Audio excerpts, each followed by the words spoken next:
Coach, a 42-6 win over Iowa Wesleyan to finish the 2013 campaign.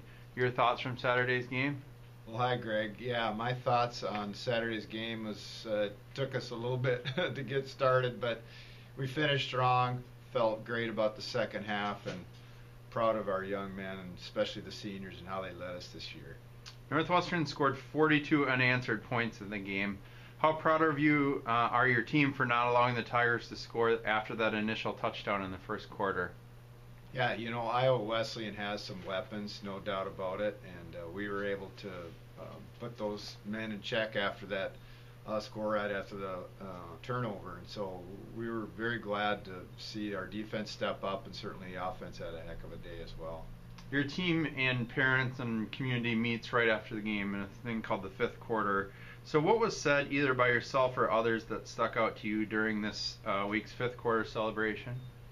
Well, I don't know if there was anything that stuck out in particular other than Kendall Summerlot speaking at fifth quarter, but no doubt that it was great to have each one of the seniors come up and be able to be encouraged and encourage others.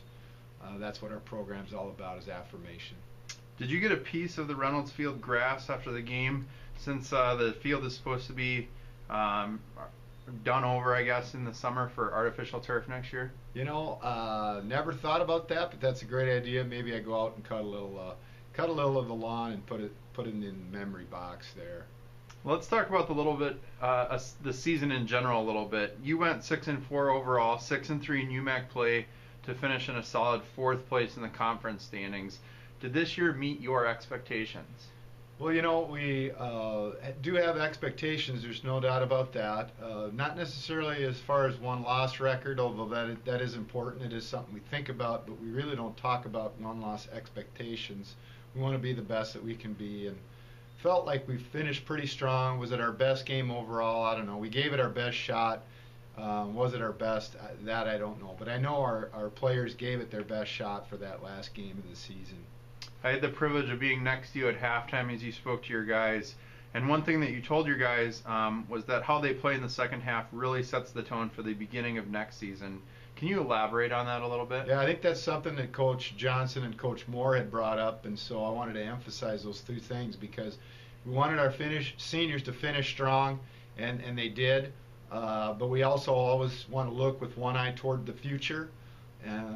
It's just something that all good companies and good organizations, even good families, do that, is have one eye toward the future, and so we want to have vision.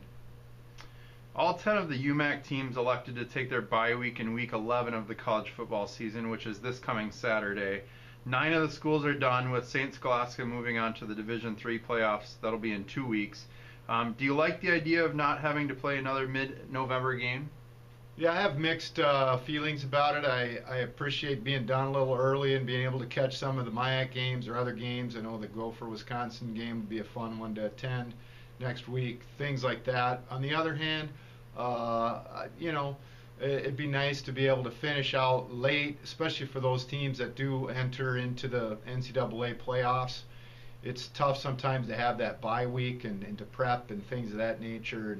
You probably need to talk to Greg Carlson. This will be his third year doing that, so he could probably give you the best picture. But I actually brought that up last year that we should maybe push it back, and most of the coaches didn't have interest in that. So, tell me about the next few weeks and what they'll look like for you. I know you're planning on hosting an end of the season get-together with your team towards the end of the month. But what does a head coach do in the weeks following the completion of a season? Closing up shop, guys turning in equipment, things of that nature.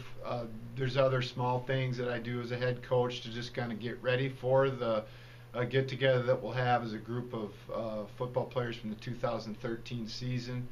And recruiting begins. I'll be on the phones tonight, making phone calls, and tomorrow night. So that's really what we're diving into, and then we're going to do some things differently in the off season with our program and the guys. So we're excited about that. Before we end, tell me a little bit about your senior preparation. I know that starting today, you'll work with the seniors for next year's program, and what does that look like from an off-season preparation standpoint as far as what those guys are going through? Yeah, well, I start referring to all the guys as soon as the season's over.